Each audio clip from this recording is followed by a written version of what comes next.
ሰላም እንዴት ናችሁ? ዛሬ በዚህ ቪዲዮ ብዙዎቻችሁ ከምትጠየቋቸው እና ከምትሰሯቸውም ትላልቅ ስህተቶች ውስጥ በተለይ ኤች ፓይሎሪ ቼክ ለማድረግ በምትሄዱበት ሰዓት ከምትሰራቸው ስህተት ውስጥ አንደኛው የሆነውን የጨጓራ መድኃኒትን ወስዶ መሄድ እና ደግሞ ምን አይነት መድኃኒቶችስ ወስዳችሁ ብትሄዱ ችግር የለውም፣ እንዲሁም ደግሞ የትኞቹን ስትወስዱ ነው ሪዛልቱ እየተሳሳተ ኔጋቲቭ እየሆነ የሚያስቸግረው የሚለውን እናያለን ማለት ነው።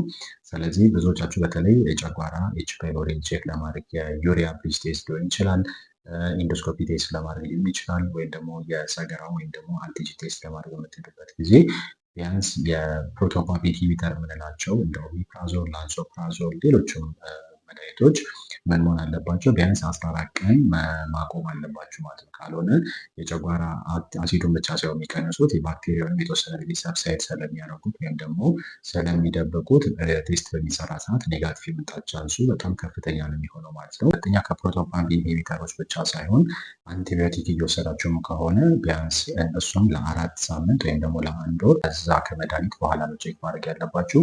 ሁለተኛ ደግሞ ቢስመዝ ያለው የጨጓራ መድኃኒቶች አሉ፣ አንቲአሲዶች የተለያዩ እነሱም ካሉ ቢያንስ ከሱም የ1 ወር ጊዜ መቆየት አለባችሁ። ካልሆነ ፎልስ ሪዛልት የማግኘት ቻንሳችሁ ከፍተኛ ነው የሚሆነው ማለት ነው። እንዲሁም ኤች ፓይሎሪ ቼክ ብቻ ለማድረግ ሳይሆን በተለይ ኢንዶስኮፒ ለማሰራት እያሰባችሁ ያላችሁ ሰዎችም እነዚህ መድኃኒቶችን ወስዳችሁ ከሆነ ከ1 ወር እስከ 2 ሳምንት የግድ ቆይታችሁ መሆን አለበት ማለት ነው።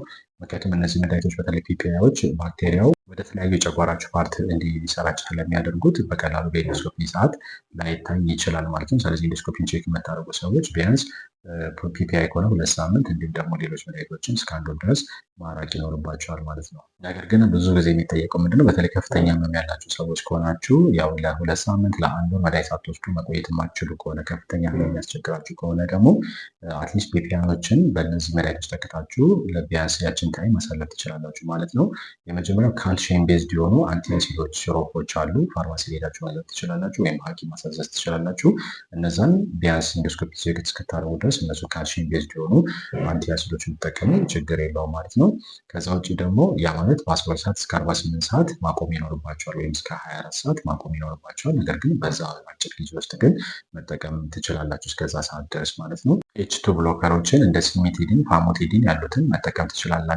እነዚህ በኢንጀክሽን የሚሆን በኪኒን ብትወስዷቸው ከዛ በኋላ በቴስቱ ልታሰሩ ኢንዶስኮፒ የሚሆን ኤች ፓይሎሪ ቴስት ልታሰሩ 48 ሰዓት ወይም ደግሞ 24 ሰዓት ሲቀርባችሁ ብታቆማቸው በሪዛልታችሁ ላይ የተለየ ችግር አያመጡባቸው ማለት ነው። በጨጓራ ቁስለት፣ በአንጀት ቁስለት፣ በአይቢኤስ፣ በአይቢዲ፣ በሃይፐርታይሮዲዝም፣ በሃይፖታይሮዲዝም፣ በሬማቶይድ አርትራይትስ፣ በስኳር፣ በደም ግፊት የተቸገራችሁ ያላችሁ ሰዎች የ3 ወር ፕሮግራም አዘጋጅተናል። አዲስ አበባ የምትኖሩ በአካል መጥታችሁ ሕክምናውን መከታተል ትችላላችሁ።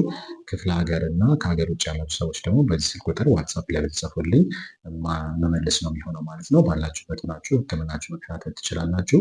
ጠቃሚ መረጃ አግኝታችሁበት ከሆነና ከወደዳችሁት ላይክ እንዲሁም ደግሞ ለሰዎች እንዲዳረስ ሼር እንዲሁም ሰብስክራይብ አድርጉ። አመሰግናለሁ።